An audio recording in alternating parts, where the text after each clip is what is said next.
Messieurs, bonsoir et bienvenue dans cette session d'information dominicale.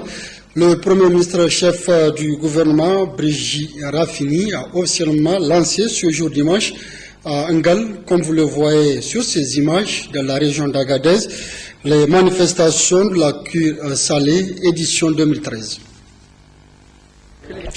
Nous y reviendrons dans nos prochaines éditions. Le président du Conseil économique, social et culturel CESOC a eu cet après-midi une audience. Moussa Moumouni Jarmakoy a reçu le directeur de cabinet du président du CESOC français, M. Christian Leroux. Sa visite au Niger entre dans le cadre du partenariat et de l'échange d'expériences entre les deux institutions.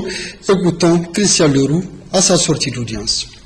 À l'invitation du président du Conseil économique et social du Niger, le président du Conseil économique et social de France a souhaité que je me rende à Niamey afin de réfléchir sur comment nous allons mettre en place une coopération effective entre nos deux institutions afin de renforcer les capacités et les échanges entre la France et le Niger au niveau du Conseil économique et social.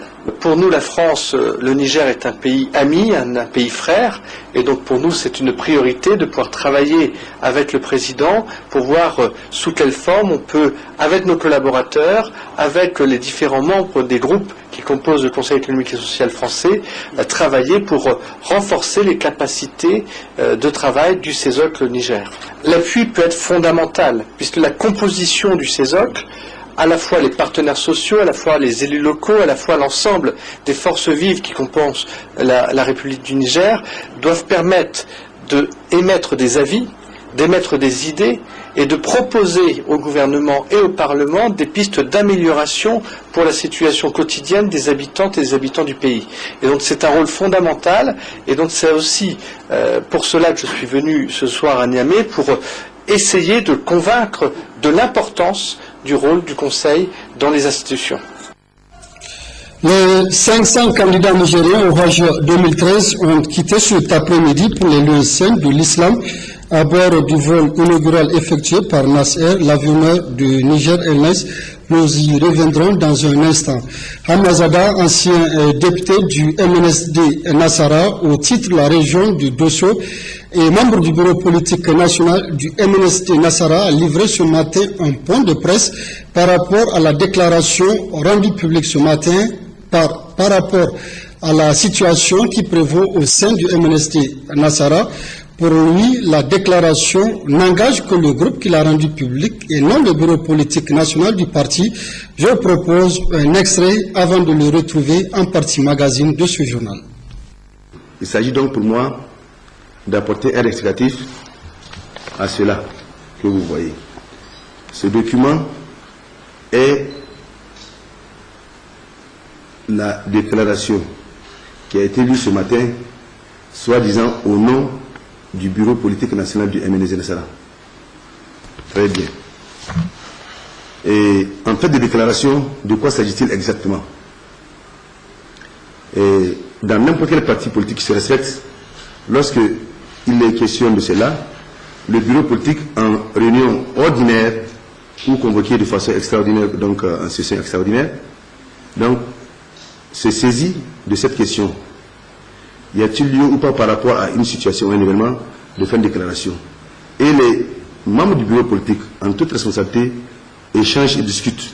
Et à la fin, ont-ils la synthèse en termes de conclusion pour dire que le bureau politique, dans sa majorité, est d'accord sur le principe de faire une déclaration qui va dans tel sens par rapport à telle question ou par rapport à tel événement, et on désigne ceux qui vont constituer le groupe de rédaction dans le principe. Et puis la décision, elle suit. Pas le bureau politique national qui est seul habilité à prendre une décision. Une fois que cela est fait, donc un comité de rédaction est mis en place. Il va et rédige un projet, souvent sous la responsabilité du secrétaire général. Je dis bien du secrétaire général, qui est la personne dans tous les pays la mieux indiquée pour être à la tête d'un travail de ce genre. Une fois que le comité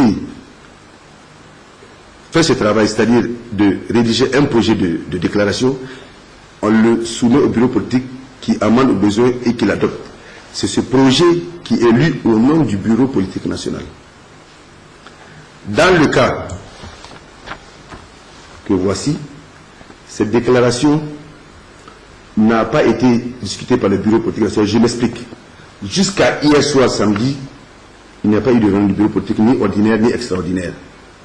Nos réunions du Bureau politique en général, elles se tiennent le vendredi, ce que nous avons convenu en réunion du Bureau politique. C'est la décision du Bureau politique de tenir ses réunions ordinaires le vendredi.